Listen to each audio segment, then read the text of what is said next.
모모스 커피 하면 2019 월드 바리스타 챔피언인 전주현 바리스타님과 2021년 월드컵 페이스터스 우승자인 추경화 바리스타님을 생각하는 분들이 많으실 것 같은데요. 사실 저는 모모스 커피 하면은 예전부터 스페셜티 커피에서도 정말 더 좋은 스페셜티 커피를 특별하게 고객들에게 소개하는 브랜드로도 많이 생각을 했었습니다. 사실 그런 일들을 하기 위해서는 보이지 않는 곳에서 로스터님들의 많은 노력들이 있었는데요. 오늘은 그러한 로스터분 중 한 분인 고성훈 로스터님과 이번 로스터 토크를 진행해 보도록 하겠습니다.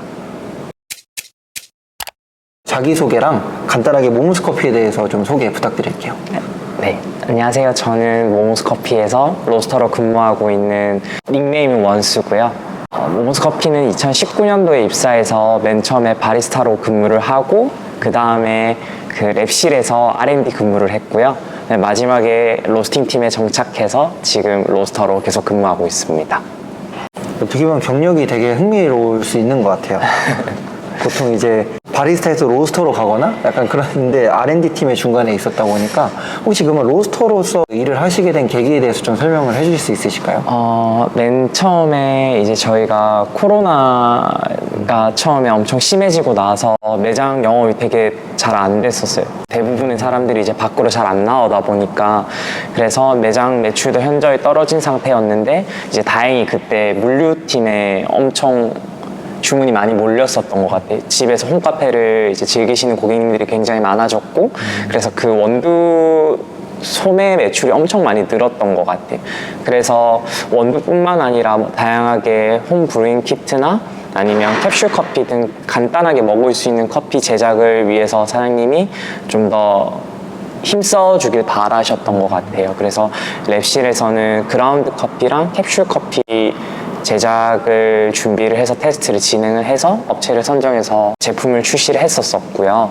그 다음에 이제 제품을 출시한 이후에 그 당시에 좀 혼자 일을 하다 보니까 업무를 지속하는 게 좀 힘들었던 것 같아요. 혼자 계획하고 혼자 실행하다 보니까 지치는 부분도 있었고 그때 마침 이제 사장님께서 혼자 하는 것보다 만약에 저와 같은 성향을 가진 사람이 로스팅 팀에 합류됐을 때는 좀 더 조화가 좋고 좀 더 좋은 방향으로 팀이 흘러갈 거라고 생각이 드셨어서 그때 제안을 해주셨고 로스팅 팀으로 옮기게 되었습니다. 그러면 이제 로스팅을 하시게 된 지는 어느 정도 되셨을까요? 이제 2년 정도 된 것 같습니다. 2년이라면 사실 어떻게 보면 누군가한테는 짧을 수도 있고 누군가한테는 되게 길 수도 있는 기간인데 그래도 혹시 그 2년 동안 로스터를 하시면서 좀 생긴 그런 로스터로서 약간 뭐 가치관이나 좀 생각 같은 게 있으신가요? 일단 저희 회사를 이렇게 와본 분들은 알고 계시겠지만 저 스스로는 저희 회사 서비스가 굉장히 좋다라고 생각을 하거든요. 한 잔 한 잔 나갈 때 온천장뿐만 아니라 영도에서는 이제 맨투맨 서비스로 고객들한테 좀 더 나은 서비스 질 그리고 더 많은 정보를 제공하기 위해서 노력하는 것 같아요. 그런 곳에서 이제 처음에 커피를 교육받다 보니까 엄청 많이 배운 것 같아요. 커피도 너무 중요하지만 서비스가 굉장히 중요하고 고객들이 원하는 바를 충족시켜주는 게 엄청 중요하다.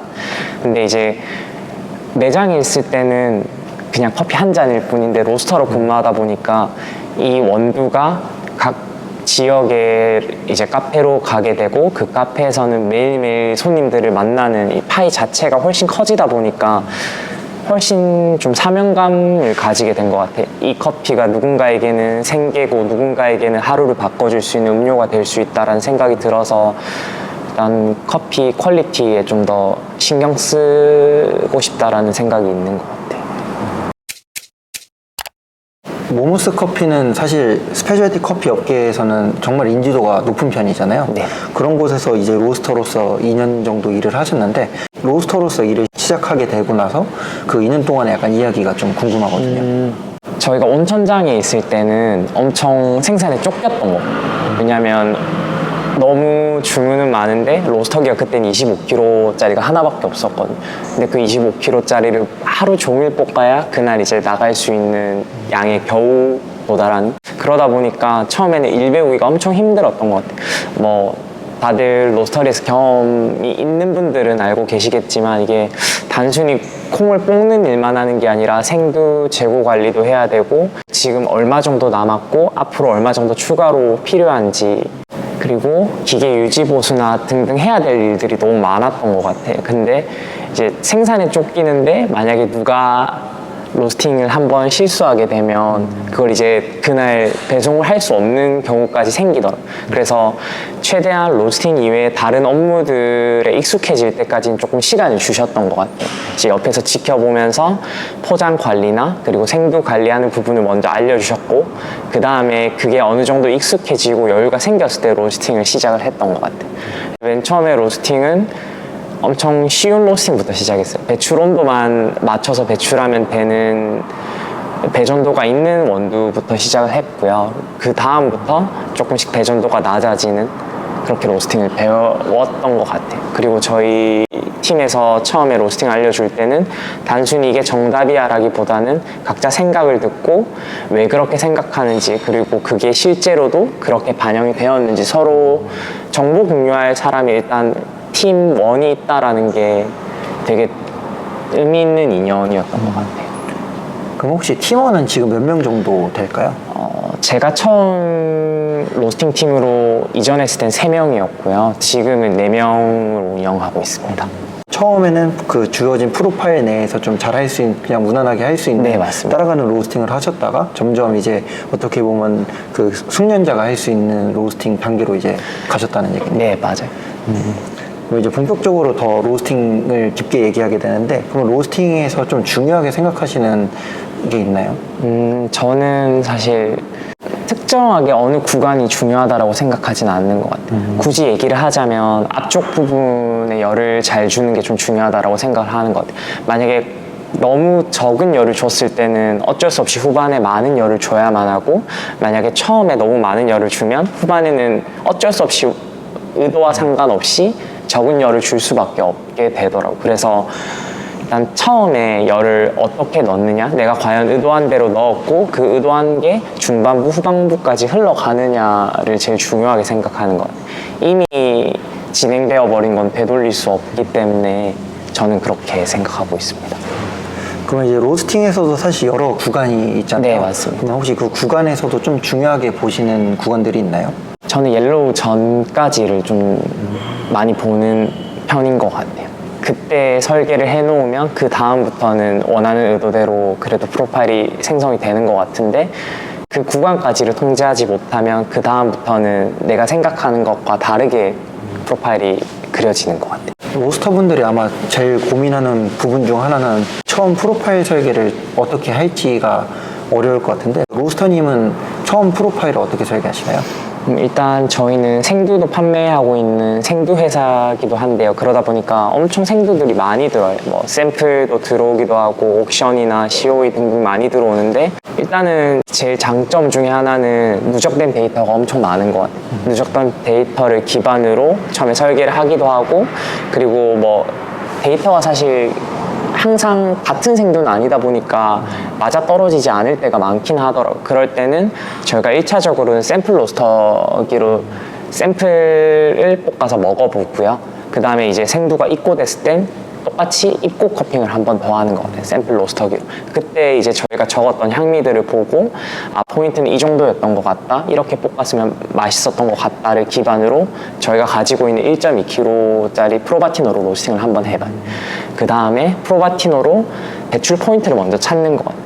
이 정도 포인트, 이 정도 포인트, 이 정도 포인트를 먹어보고 가장 좋았던 포인트를 프로덕트에 넣고 설계를 해보는 것 같아요. 근데 대부분 산지별로 나눠서 로스팅을 많이 해보는 것 같아요. 작년 프로파일을 가지고 와서 이 산지는 이때 열을 조정해서 볶았구나. 저희는 크롭스터를 되게 많이 활용하는 것 같아요. 어떻게 보면 로그 프로그램에 있는 자료들이 지금 로스팅 하는 데 있어서 상당히 큰 도움을 주고 있다고 네, 볼 수 맞습니다. 있겠네요. 또 하나의 항상 로스터분들이 가장 많이 얘기하시는 건 역시 예열에 관련된 건데, 예열을 하는 데 있어서 어떤 식으로 좀 진행하는지 궁금합니다.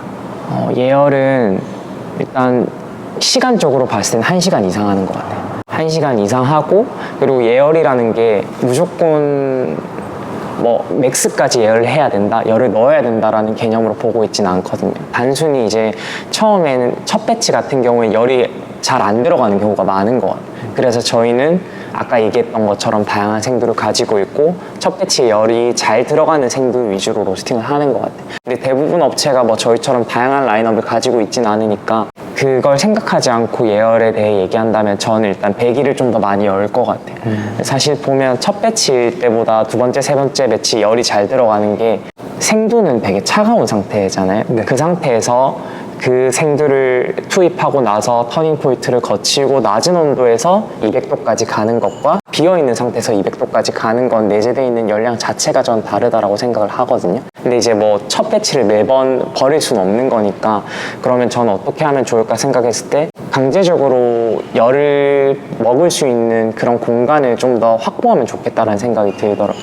그때는 배기를 열고 열을 넣었을 때 배기가 열린 상태에서 200도와 배기가 닫힌 상태에서 200도는 내재된 열량이 다르기 때문에 그런 방식도 이용하고 있어요. 이번 얘기는 사실 최근에 안지혜 대표님이랑도 이제 그런 얘기를 나눴을 때 그런 배기까지 다 예열을 하신다고 했는데 아마 어느 정도 이제 다들 생각이 비슷하게 가져가시는 것 같아요. 모두가 첫 배치를 힘들어 하시다 보니까. 그거는 이제 로스팅 하고 나서 또 QC가 되게 중요하잖아요. 네, 맞습니다. 퀄리티 컨트롤을 하는 그 모모스 커피에서 퀄리티 컨트롤 하는 방식과 좀 어떤 식으로 진행이 되는지 좀 궁금합니다. 일단 매일매일 그날 볶은 원두에 대해서 커핑을 먼저 하는 편인 것 같아요. 그리고 커핑을 했을 때는 사실 너무 다양한 변수들이 존재하잖아요. 그라인더나 뭐 물이나 아니면 그날의 뭐 습도, 온도까지도 사실 영향을 주는데 그 모든 걸 통제하려고 하면 사실 QC는 할 수 없는 것 같고 저희가 정해놓은 가이드라인 내에서 똑같은 최대한 동일한 조건에 맞춰서 커핑을 하는 것 같아요. 그리고 그 커핑했던 자료를 다 기재를 하는 것 같아요. 나는 이렇게 느꼈다, B 로스터는 이렇게 느꼈다, C 로스터는 이렇게 느꼈다. 그렇게 하면서 서로끼리 칼리브레이션도 진행이 되고 그리고 아까 소개해 주셨던 이제 2021년 테이스터스 챔피언 추경화 바리스타님과 같이 저희가 이제 관능 평가를 진행하는 편이고요. 만약에 커핑으로 저희가 원하는 결과물이 안 나왔을 때는 일단 그 커피에 대해서는 상품성이 부적합하다고 판단을 하고 그건 상품으로 일단 나가지 않고 있고요. 근데 그 커핑 한 번으로 사실 그 커피의 품질을 평가하기는 어려워서 뭐 브루잉으로도 내려보고 에스프레소로도 내려보고 그리고 시간이 좀 더 지나고도 먹어보는 것 같아요. 이게 디게싱의 문제인지 아니면 진짜 품질의 문제인지.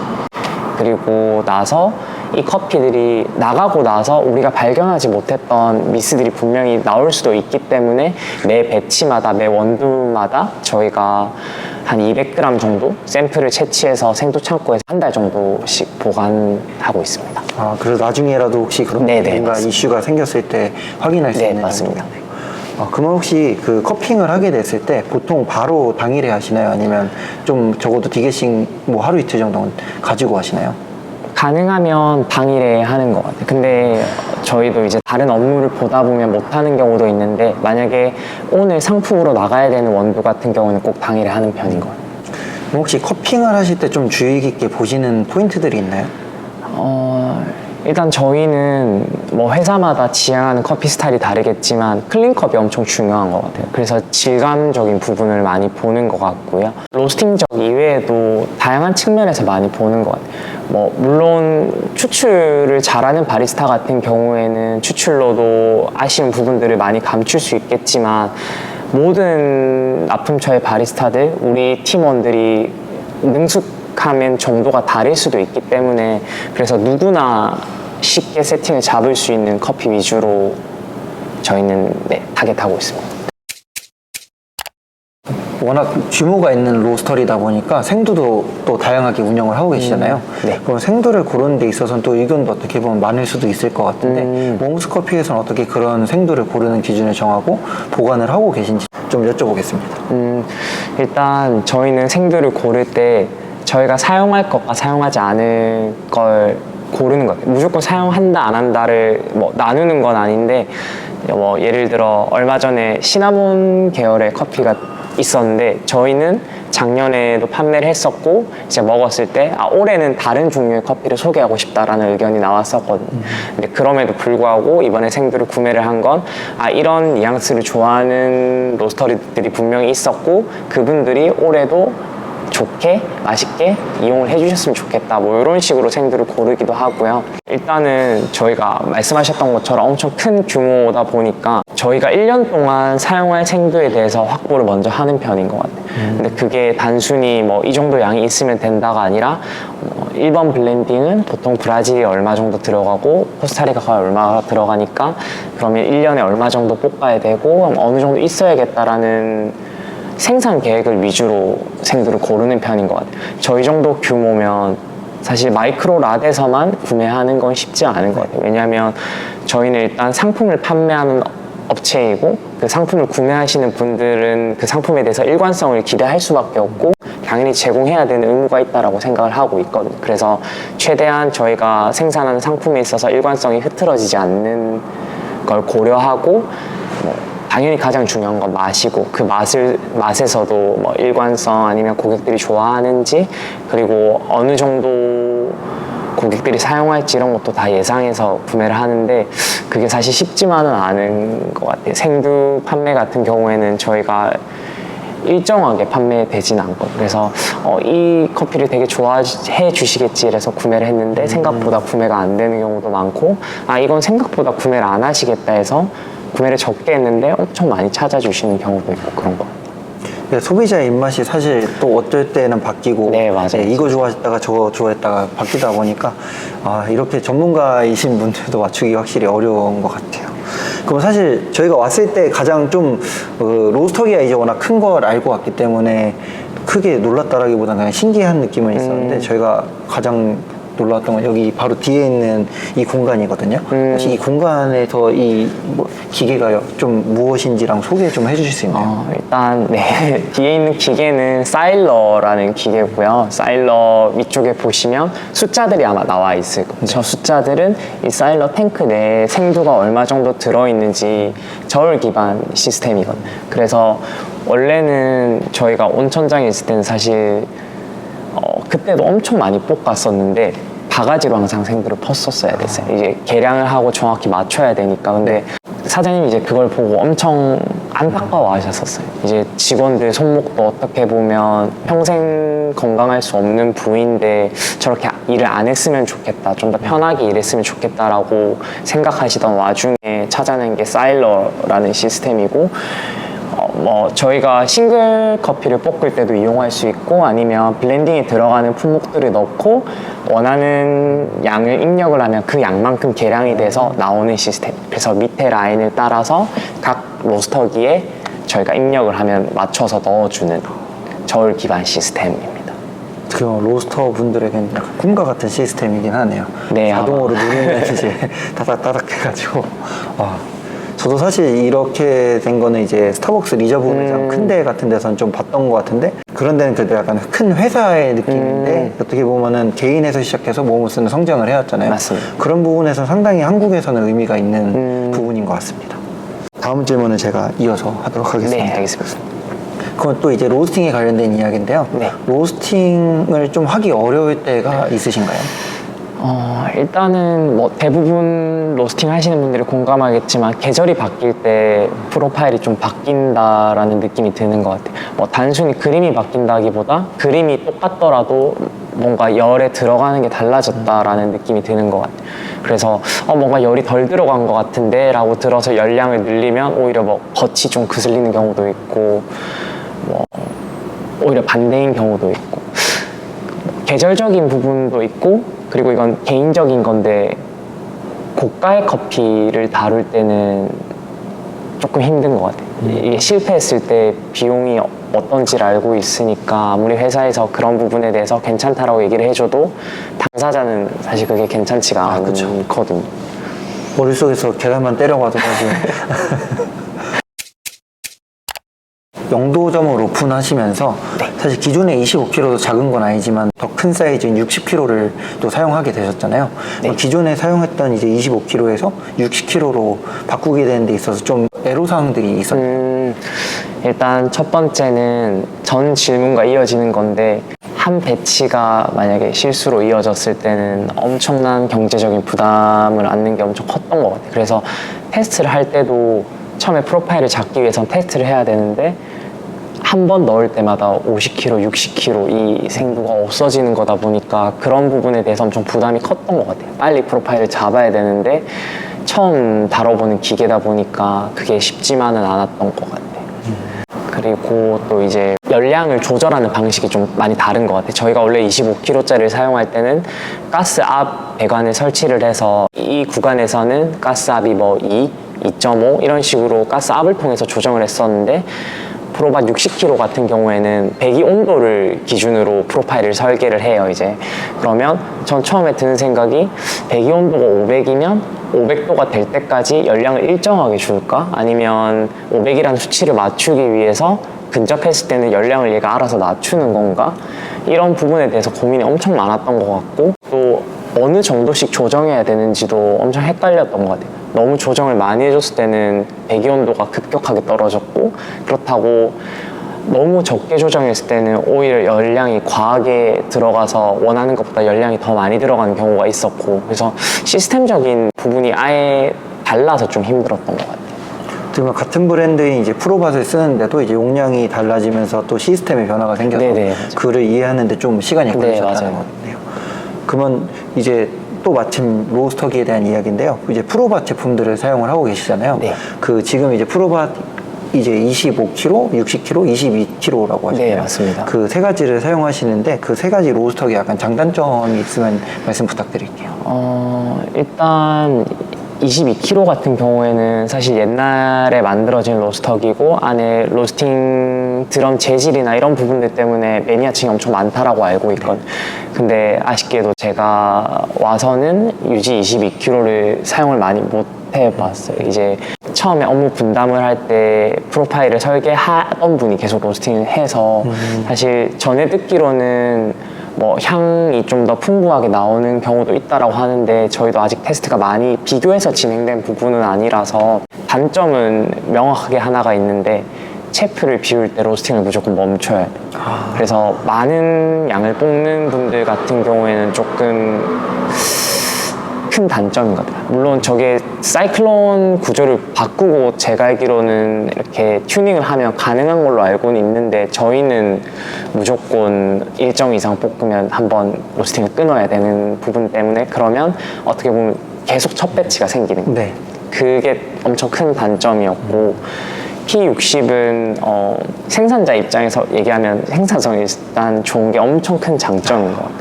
생산에 이제 좀 쫓기지 않아도 되다 보니까 그 시간에 QC나 팀원들 간의 칼리브레이션이나 등등 다른 부분에 투자를 해서 컵 퀄리티를 올리기 위해서 굉장히 좋은 것 같고요. 일단 커피 일관성이 좀 좋은 것 같아요. 배치 사이즈가 크다 보니까 열 들어감에 있어서 좀 더 균일하게 들어가는데 단점으로는 캐릭터 부분에 있어서는 아무래도 좀 더 작은 배치 사이즈보다는 조금 아쉬운 부분은 있는 것 같아요. 그래서 저희는 블렌딩 위주 커피를 일단 P60으로 뽑고 있습니다. 그리고 P25 같은 경우에는 장점도 단점도 되게 다 무난한 것 같아요. 뽑았을 때 향도 되게 잘 나오고 그리고 단맛도 되게 좋고 저는 개인적으로 새 로스터기 중에 제 입맛에는 P25가 제일 맞았던 것 같아요. 네. 되게 무난한 게 장점일 수도 있지만 또 저는 누군가한테 그런 단점으로도 네, 될 수 맞아요. 있다는 말씀이시죠. 그래도 이제 확실히 이제 생산성의 증가 늘릴 수 있다는 점에서 이제 P60 쓰시는 건 엄청나게 좋은 것 같아요. 네, 맞아요. 이전에는 어쩌면 100kg 하려면은 이 P25면 못해도 4번인데 쟤는 2번 돌리면 그냥 맞아요. 끝나는 시간도 거니까. 엄청 단축되고 저도 확실히 이번에 이렇게 얘기 들으면서 배워가는 게 저도 로스팅을 잘 못하다 보니까 있는 약간 제가 갖고 있는 편견이라면 큰 로스터기로 돌렸을 때 열이 아무리 많다라고 해도 얘네들이 또 그만큼 생두가 많이 들어가니까 맞아요. 이게 과연 균일하게 되나? 이 생각을 했었는데 오히려 사실 다른 데서도 제가 여기 그 큰 로스터기 쓰는 분이 그렇게 얘기하시더라고요. 오히려 되게 재현성이 좋은 그 원두가 나온다. 그래서 역시 더 큰 로스터기를 사용하는 게 로스터들한테는 여러 가지로 좀 좋은 것 같습니다. 이번 로스터 토크도 역시 2부로 나눠서 진행이 될 예정입니다. 2부에서도 더 좋은 내용이 많이 기다리고 있으니까 2부도 많은 기대 부탁드리겠습니다. 1부 영상이 마음에 들으셨다면 꼭 구독과 좋아요, 댓글 많이 부탁드리겠습니다. 그러면 2부에서 뵙겠습니다.